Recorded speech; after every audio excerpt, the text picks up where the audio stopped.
Greenland जंगल में बहुत से पक्षी रहते थे। उसी जंगल में एक कौवा परिवार भी रहता था। वह कौवा परिवार एकदम झगड़ालू किस्म का था और झगड़े का सबसे बड़ा कारण कालू कौवे का आलसीपन था। एक दिन कालू कौवा अपने रूम में सो रहा था और रंगीलो कौवी किचन में काम कर रही थी।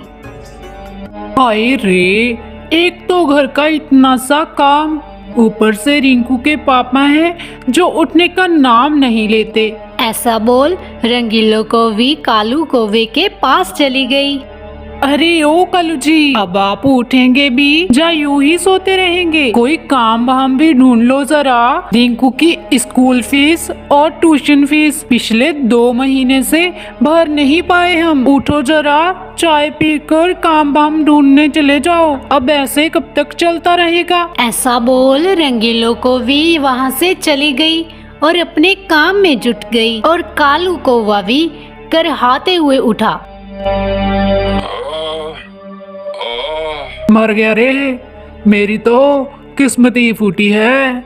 हे भगवान, मुझे बचा ले। इस तरह कालू कौवा अपनी किस्मत को कोसता रहता और हर समय भगवान को याद करता रहता। लो कर लो बात। कालू जी, रिंकू को स्कूल छोड़ने जाना भी है या नहीं? पहले ही वे कितना लेट हो रखा है। हाँ रंगीलो, मैं अभी जाता हूँ। चलो रिंकू बेटा। इतना बोल कालू कौवा रिंकू को स्कूल छोड़ने के लिए निकल गया। रिंकू को स्कूल छोड़ने के बाद वे रास्ते में एक झरने के पास रुक जाता है। मर गया रे, भगवान मुझे बचा ले। मैं क्या करूं, मेरी फूटी किस्मत का। कालू ऐसा बोल ही रहा था कि तभी उसके सामने एक परी प्रकट हुई। अरे कौवा पक्षी, क्या हुआ? तुम इस तरह अपने आप को क्यों कोस रहे हो? तुम्हारे मन में जो भी कामना है वो मुझे बताओ। मैं एक इच्छा परी हूँ और अब जो तुम्हारी इच्छा है मैं उसे पूरा कर सकती हूँ। इच्छा परी की यह बात सुनकर कौवा मन ही मन सोचने लगा। अरे ये कौन है? क्या ये सच में परी है? क्या हुआ पक्षी, तुम किस सोच में डूब गए? क्या मैं कुछ भी मांग सकता हूँ? हाँ, कुछ भी मांग सकते हो तुम। परी बहन, मुझे इस धरती पर रहने की कोई लालसा नहीं है। मुझे भी आप अपने साथ परी लोक ले चलो तो बहुत मेहरबानी होगी आपकी। बस इतनी सी बात, ऐसा ही होगा। अब कालू परी के साथ परीलोक में चला गया था। अरे वाह परी जी, आपने तो मुझे सच में परीलोक में ला दिए। हाँ प्यारे पक्षी, अब तुम खूब यहाँ आराम से रहो। अब कालू बहुत खुश था। वह मौज से रहने लगा और परीलोक में अनोखे अनोखे फल खाता और दिन भर घूमता रहता। अब हर रोज कालू कौवा दिन भर घूमता रहता और फिर सो जाता। ऐसे ही कई दिन बीत गए। अब कालू वहाँ बहुत अकेला सा महसूस करने लगा। एक दिन परी उसका हालचाल पूछने आई।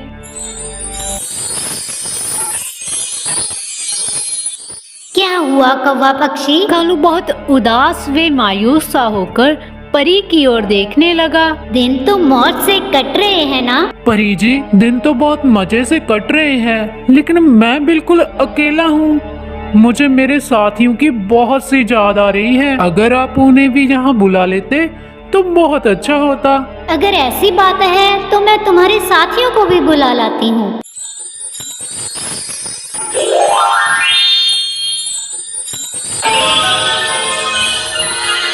ये लो, अब तुम्हारे साथियों को भी ला दिया। अब इनके साथ तुम्हारा मन भी लगा रहेगा।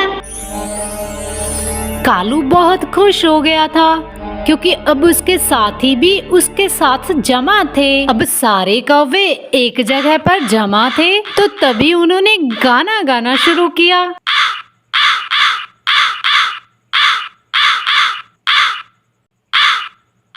कौवे की काय काय की आवाजें सुनकर इच्छा परी फिर से वहाँ पर आई। ये क्या कर रहे हो कौवा फैमिली? तुम्हें पता भी है तुम्हारे कारण पूरे परीलोक की शांति भंग होए जा रही है। परी बहन, लेकिन हम तो गाना गा रहे थे। हमारे गाने से हमारे मन को शांति मिलती है। लेकिन ये धरती नहीं है, परीलोक है, और यहाँ आपकी आवाजें काय काय की नहीं चलेगी। यहाँ रहना है तो तुम्हें अपनी आवाज पर अंकुश लगाना होगा। लेकिन परी बहन, तब तो ये सरासर जस्ती हुई। क्या हमें बोलने का भी अधिकार नहीं मिलेगा? फिर हम सब लोग अपनी अपनी सुरीली आवाजें किसको सुनाएंगे भला? लेकिन तुम्हारी इन आवाजों से पूरे परीलोक में प्राणियों को विघ्न पड़ रहा है। ये हमारी तुम्हें आखिरी चेतावनी होगी, इसे ध्यान करो। परी बहन, अगर ऐसी बात है तो हमें यहाँ नहीं रहना। हम तो हमारे धरती पर ही खुश हैं। मुझे फिर से हमारी धरती पर भेज दो। वहाँ हम लोग कम से कम आजादी से बोल तो सकते हैं। जैसी तुम्हारी इच्छा पक्षियों। अब जब तुम्हारी इच्छा ही पृथ्वी पर जाने की है, इसमें अब मैं क्या कर सकती हूँ? चलो, मैं अब तुम्हें तुम्हारी पृथ्वी पर भेज रही हूँ। कालू ने जब पृथ्वी पर जाने की बात सुनी तो वे खुशी से चिल्लाने लगा। तभी रंगीलो कौवी फिर से कालू के पास आई और बोली, अरे ओ मेरी सासू के, किस मिट्टी के बने हो? ना जाने दिन में भी सोए हुए कौन सा सपना देखते रहते हो। अब उठ भी जाएं, रिंकू को स्कूल के लिए लेट हो रहा है। फिर कालू एकदम घबरा कर उठा। क्या मैं अब तक सपना ही देख रहा था? और नहीं तो क्या कालू जी, आपने चिल्ला चिल्ला कर पूरी छत को सिर पर उठा रखा था। खैर छोड़ो, रिंकू को स्कूल छोड़कर आए जल्दी से। अब आप फिर से मत सो जाइएगा। चलो, सपने में ही सही परीलोक के दर्शन तो हो गए, लेकिन इस परीलोक से अधिक प्यारी तो यह हमारी पृथ्वी ही है, क्योंकि मैं यहाँ अपनी इच्छा से बोल तो सकता हूँ। हाय फ्रेंड्स, मैं हूँ आपकी बिंदु चिड़िया, और अगर आपने अभी तक हमें सब्सक्राइब नहीं किया तो हमें सब्सक्राइब जरूर करें। और हम आशा करते हैं कि आपको हमारी ये स्टोरी अच्छी लगी होगी। तो मिलते हैं नेक्स्ट वीक नेक्स्ट स्टोरी में। Bye bye.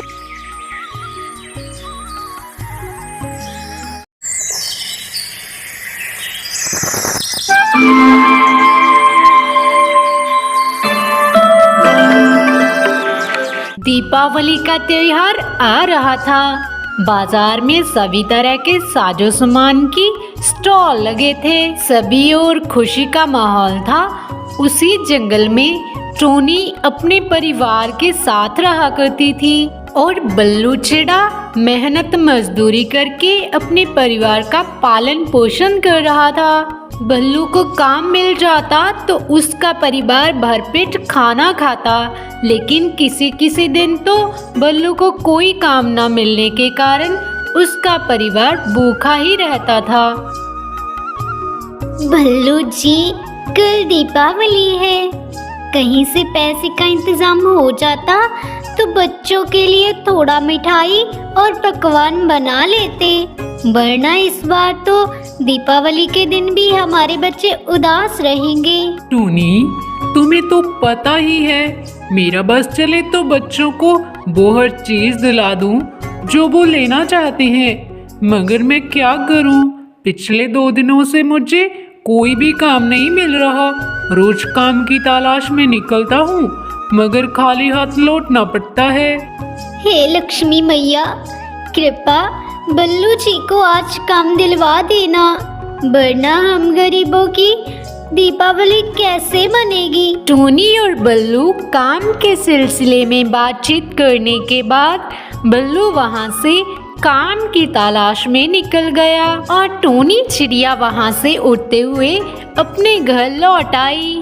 उधर बल्लू काम की तलाश में रिब्बू उल्लू की दुकान पर गया, मगर उसे वहाँ पर कोई काम ना मिलने के कारण वे मिट्ठू तोते की दुकान से भी निराश होकर 1-2 दुकानों पर और चला गया।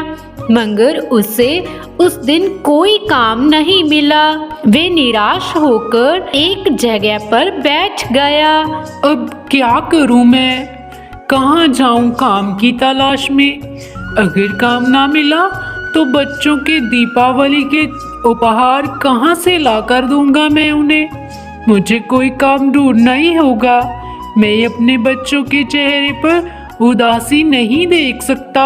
और फिर से बल्लू काम की तलाश में निकल गया।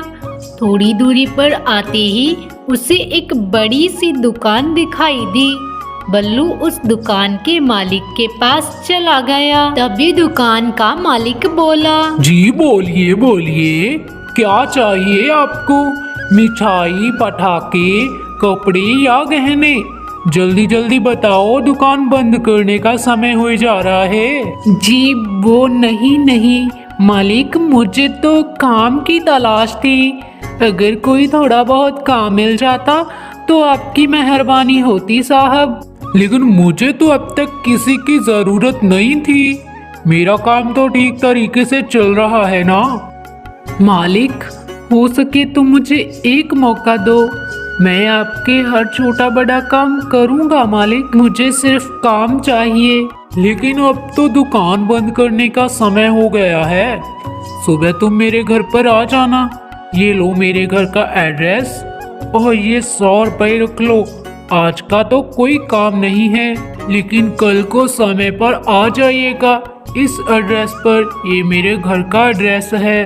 अब बल्लू के चेहरे पर खुशी की किरण दिखाई दी। अब उसके पास कल के लिए काम जो मिल गया था। अब बल्लू अपने घर लौट आया और टूनी चिड़िया को सारी बात आकर बताने लगा। बल्लू जी, ये तो बहुत अच्छी बात हुई।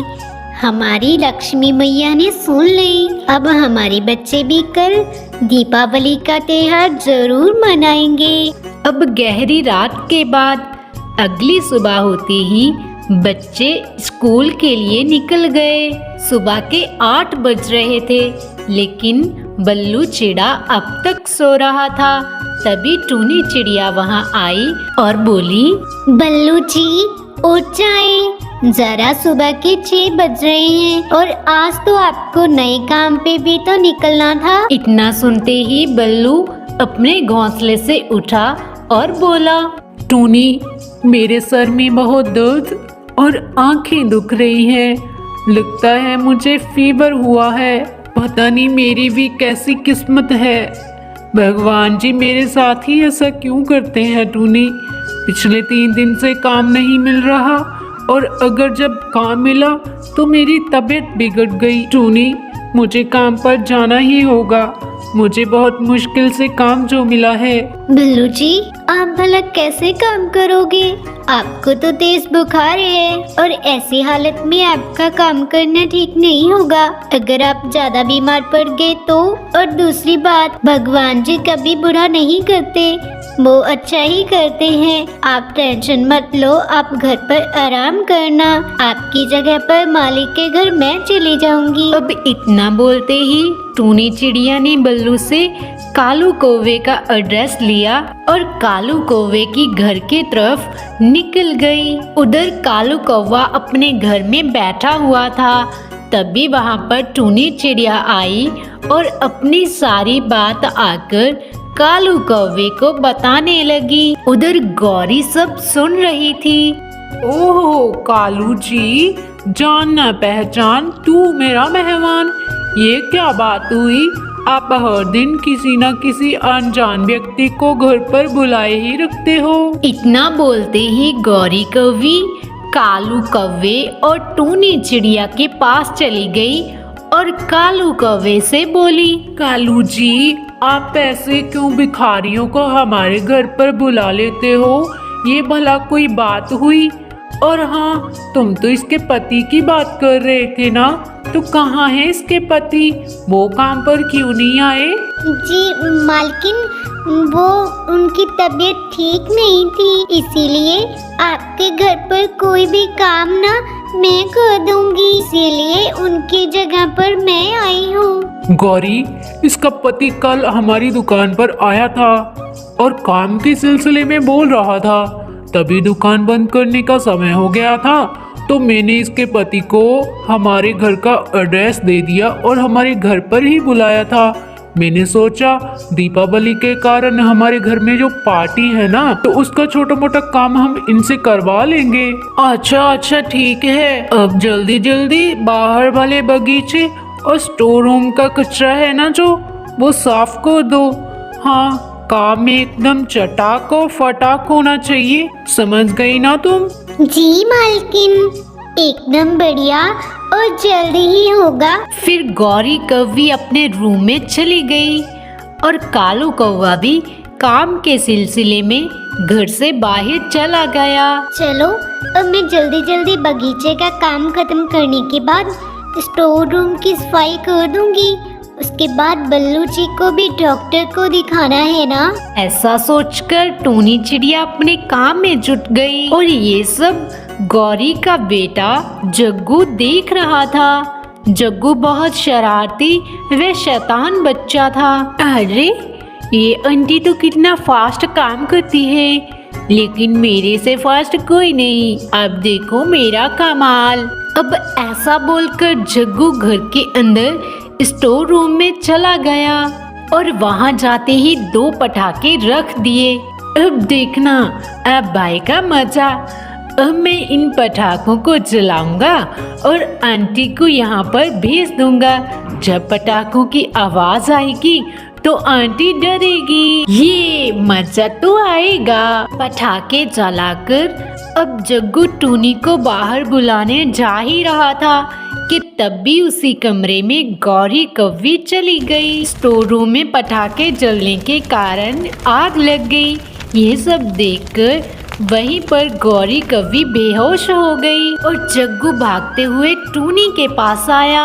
आंटी, मामा को बचाओ, स्टोर रूम में आग लग गई है, मामा अंदर बेहोश पड़े हैं। जग्गू बेटा, तुम घबराओ नहीं, गौरी बहन को कुछ नहीं होगा। जग्गू से इतना कहते हुए टूनी चिड़िया तेजी से स्टोर रूम की तरफ चली गई और अपने जान की परवाह किए बिना आग के अंदर घुस गई और थोड़ी ही देर में बेहोश हुई गौरी को आग से बाहर ला दिया।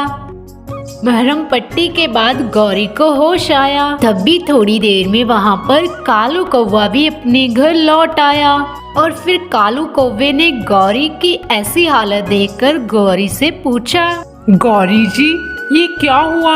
आपके पंख पर ये चोट कैसे लगी? अब गौरी कौवी ने सारी बात कालू कौवे को बता दी। गौरी जी, लेकिन ये आग कैसे लगी? आप तीनों ठीक तो हो ना? आग लगने का मेन कारण किसी को नहीं पता था। तभी कालू कौवे का बेटा जग्गू बोला, पापा मम्मा, मुझे माफ कर दे, ये आग मेरे कारण लगी थी, मैं तो आंटी को सताना चाहता था पापा। जग्गू बेटा, मगर ये क्या बदतमीजी है? तुम्हारी शैतानी से तुम तीनों को किसी को कुछ हो जाता तो क्या होता? ये तो अच्छे नसीब की बात है कि आप तीनों ठीक हो, वरना इतनी भयानक आग लगी थी कि तीनों का बच पाना मुश्किल नहीं, नामुमकिन था। अब माफी मुझसे नहीं, तुम्हारी आंटी टूनी से मांगो। आंटी, मुझे माफ कर दीजिए, मुझे नहीं पता था कि मेरी छोटी सी शैतानी इतना बड़ा कारण बन जाएगी। कोई बात नहीं जग्गू बेटा, मगर आगे से ध्यान रखना, कभी भी ऐसी शैतानी नहीं करना कि जिसके बदले में आपको फिर से पछताना पड़े। अरे हाँ टूनी बहन, जरा मुझे भी माफ कर देना, क्योंकि मैंने तुम्हें एक काम वाली ही समझा था, लेकिन तुमने तो आज मुझे नई जिंदगी दी, जिसके लिए मैं तुम्हारा धन्यवाद करूं उतना कम है। और ये 5000 रुपये मेरी तरफ से छोटा सा दीपावली का तोहफा समझकर रख लेना, तो मुझे बहुत अच्छा लगेगा टूनी बहन। हाँ टूनी बहन, मैं तो आपका ऋणी हूँ। आज आपने बहुत बड़ी अनहोनी होने से बचा ली। अगर आप ना होती तो आज तो मेरी पूरी दुनिया ही जलकर राख हो जाती। इसके बारे में तुम्हारे पति को भी बोल देना कि उसकी नौकरी हमारी दुकान पर पक्की। और ये कुछ मिठाइयाँ और पटाखे आपके बच्चों के लिए जरूर ले जाइएगा टूनी बहन। ये सब कुछ पाकर टूनी चिड़िया अब बहुत खुश थी। टूनी चिड़िया बहुत ही खुशी के साथ अपने घर लौट आई और घर लौटते ही बल्लू चिड़े को सब कुछ आकर बताने लगी।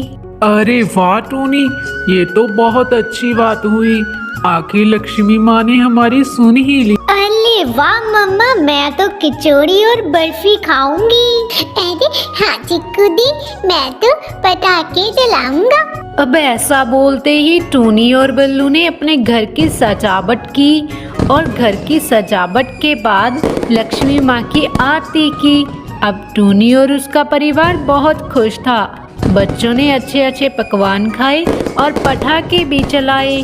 प्यारे दोस्तों, दीपावली के पावन त्योहार पर अपने से गरीब लोगों की मदद जरूर करें, क्योंकि आपस में खुशियां बांटने से खुशियां और ज़्यादा बढ़ जाया करती हैं। आप सभी को दीपावली के पावन त्योहार की ढेर सारी शुभकामनाएं।